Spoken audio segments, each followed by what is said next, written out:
field turf helps us. All we do is get a little wet, and they get a little wet sweating anyway. So I thought they did a good job.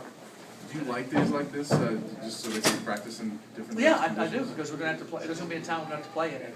And the good thing is we don't tear the field up or worry about hurting it growing in a really wet field. So we were able to do it. We didn't change practice one bit. We did everything we did. Just coaches wore rain suits. What happened to Nimblot? He has that finger that's hurt, and he hit it again and it hurt, and he hurt his finger.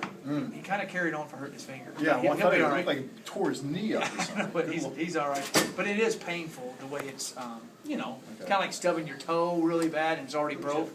It's tough for an offensive lineman. Yeah, It's a tough injury. yeah, but he hadn't had a problem. That's the first time he's really had he's played in 2 games with it and had a problem. So I think he just hit it just right. I think he got hit and then a guy hit it from behind too, which usually doesn't happen. But he's fine. He's fine. What kinds of things? He went back in a few plays later. With them having a good punt returner, Fresno Yeah. punt returner. What kinds of things can you do? I mean, obviously you Score a can't- lot and don't punt to him. When you do he's punt- very good. He's very. I mean, he made one last week where they rushed, and literally he made 8 guys miss. We have to kick it in certain places, pin him down certain places, do different things. You don't want to just kick it down the middle, 50 yards high, and say, okay, let the best man win. Nobody does that. So we'll move it around, do some different things, and I'm pretty sure they know that too. You're a fan of the rugby punt? What? Are you a fan of the rugby Yes, punt? I am a fan of rugby punt. I think it causes the other team not to rush sometimes. Also gives you the ability to kick it and roll and get it out of bounds. It gives you the ability to, if they don't rush, you can run with it. I mean, there's a lot of different things you can do. So we've always done it, and with our guys even better because we can go left.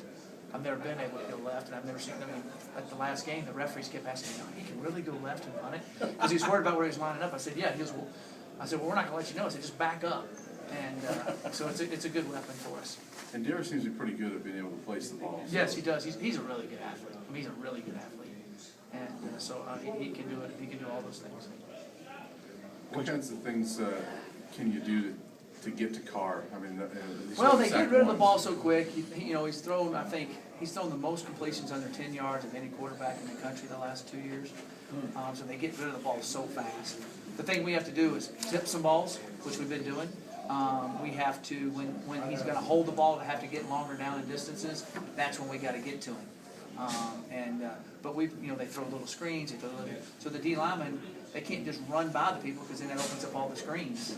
So there's a little bit, the spread offense is a little bit of a gamemanship for the defensive line. They got to understand how they're getting blocked, what the formations are. So those are things we work on all the time, and hopefully we'll tip some balls. Hopefully then when we know he's holding it, we've got some pass rush ability to do that. So if you all out blitz and they just throw a little screen, the guys running, they block one guy. So you have to really mix it up. Could you talk about Patrick Williams joining your staff and how he will help you guys out? Yeah, we're really excited about Patrick. Of course, he's a really good player here, and he's going to be our assistant recruiting coordinator, and he's helping us tremendous in that area.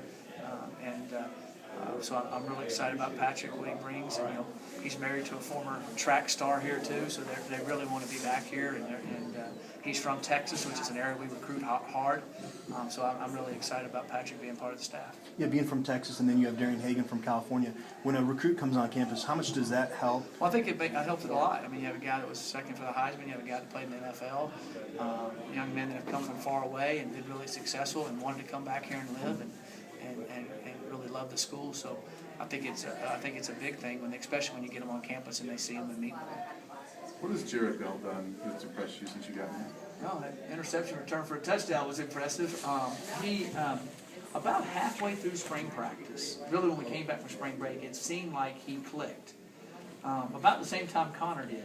So I think maybe both of them kind of didn't have the year they wanted, and they kind of went through and I think they came back and said, "Hey, I got a new chance. I can get it done."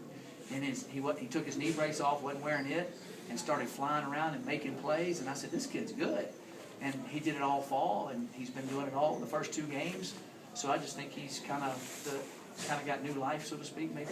And he's a good player. He's a good athlete. He's good size. Yeah, thanks.